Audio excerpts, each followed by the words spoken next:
y Madruga los madrugó a todos, básicamente. Madruga madrugó a todos. Hola, hola a todos sudamericanos, ¿cómo andan? Sean bienvenidos a un nuevo video de Sudamérica, tu canal de fútbol sudamericano. Día de hoy, día de Copa Libertadores Sub-20. Por supuesto, nos encontramos con los dos partidos de esta jornada a puro fútbol que vamos a tener de Copa Libertadores, en la que ya se empiezan a definir los grupos. Ya tenemos definido el grupo A, por lo menos, el primer clasificado a las semifinales, porque como saben, en este caso al ser 3 grupos, los primeros 3 de cada grupo van a clasificar y después vamos a ver quién va a ser el mejor segundo, que va a ser el último clasificado a las semifinales.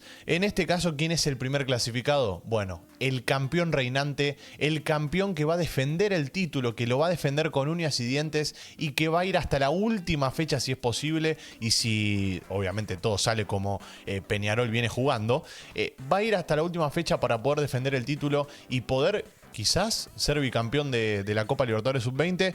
Peñarol está jugando a un nivel altísimo de fútbol. Hoy encima, con algunos cambios también, logró demostrar que es superior a sus 3 rivales del grupo.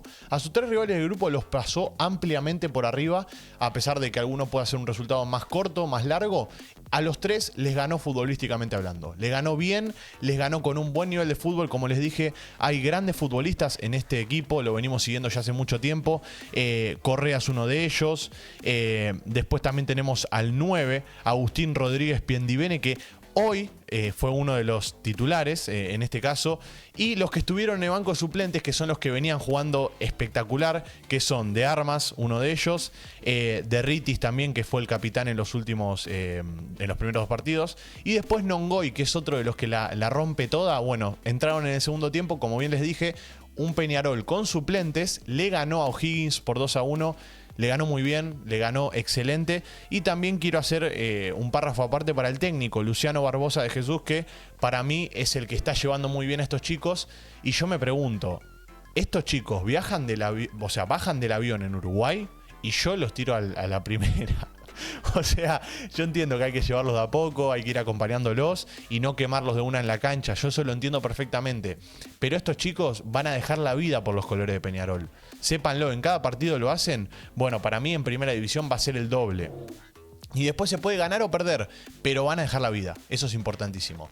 Así que si les parece, vamos a ver juntos entonces los goles. Vamos a arrancar con el primero de todos, que fue en el primer tiempo. Ahí lo están viendo, una jugada por la banda izquierda, un centro al medio, queda el rebote ahí y buena definición, pero mamita, ¿para qué te traje el central de O'Higgins? ¿Qué quiso hacer? No sé qué quiso hacer, pero bueno, vamos a dárselo de todas maneras a Correa. En el minuto 2 fue este gol. Ya ganaba 1-0 Peñarol con un equipo alternativo. Lo vuelvo a repetir, un equipo alternativo. Hay que dejarlo en claro eso, porque no fueron los titulares. Los titulares para mí este partido tranquilamente lo podían ganar por mucho más. Pero eso también habla del buen nivel futbolístico que hay, tanto en el banco de suplentes como en el equipo titular. Es impresionante. Hoy en día el Carbonero está pasando en un excelente momento y bueno, Correa marcó el 1-0. Vamos a ir con el empate, que fue en el minuto 28. Peñarol no es un equipo que se caracterice por defender mal, es un equipo que defiende muy bien y la solidez defensiva es fundamental. Siempre en el fútbol uruguayo fue así y siempre lo va a ser. Ahora, te pueden pasar este tipo de cosas también.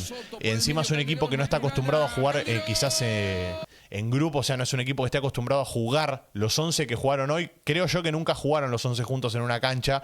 Algunos que otros sí se deben conocer, pero son jugadores que quizás no comparten cancha habitualmente y se nota en algunos cierres, en algunos movimientos, y de hecho llega el gol de Calderón, están viendo ahí en el minuto 28, de la mano de una asistencia de Maturrana, que asistió muy bien, y después la definición de Calderón fue muy buena, y terminaba poniendo el 1-1 en el minuto 28 del primer tiempo. Ahora pasamos al segundo tiempo, porque el 2-1 vino en el segundo tiempo de la mano de Madruga, una asistencia de Espinosa.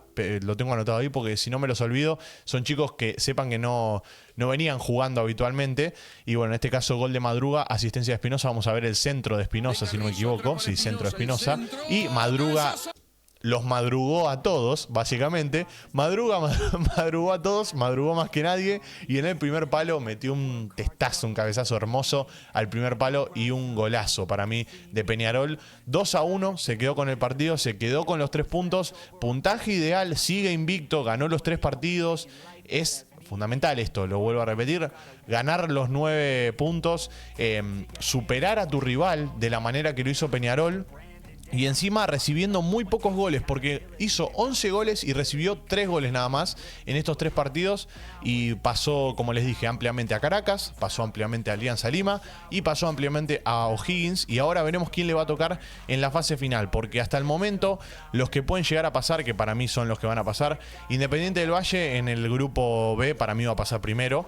Y en el grupo C, porque juega contra el rival más flojo del grupo, Independiente del Valle, mañana. Y en el grupo C tenemos a Boca y a Palmeiras, que se están ahí disputando el primer puesto. Veremos quién va a pasar primero. Y también hay que ver quién va a pasar segundo, porque hasta el momento en el grupo de Boca, por ejemplo, tenemos a Boca con 6 puntos y 4 con a Palmeiras. Y en el grupo B está Cerro Porteño con 3 y Independiente del Valle con 6. Por lo tanto, va a estar complicado, la verdad, quién va a pasar segundo. Pero cuando se vayan definiendo los grupos, me imagino que el domingo ya vamos a tener a los 4 semifinalistas de esta competición. Y los iremos siguiendo de cerca para poder culminar con esta Copa Libertadores en esas semifinales y posteriormente en la final. Por supuesto, quiero ver abajo en los comentarios su predicción. Quiero conocer sus predicciones, quiénes van a ser los 4 semifinalistas. Me gustaría que lo dejen ahí abajo. Y cómo no, seguir apoyando a Peñarol, porque Peñarol es el campeón vigente de esta competición. Le ganó la final a Independiente del Valle el año pasado. Y bueno, este año quiere tener el bicampeonato. Veremos qué va a pasar con Peñarol, pero yo le sigo depositando mi ficha. Viene jugando muy bien, viene jugando a un nivel alto de fútbol. Y creo yo que el único equipo que hoy en día está para competir con Peñarol de los 12 que tenemos en lista es Independiente del Valle. Si llega a darse esa final nuevamente, me vuelvo loco. Gracias por estar ahí, los quiero mucho, les mando un abrazo grande y como nos veremos en el siguiente video. Chau, chau.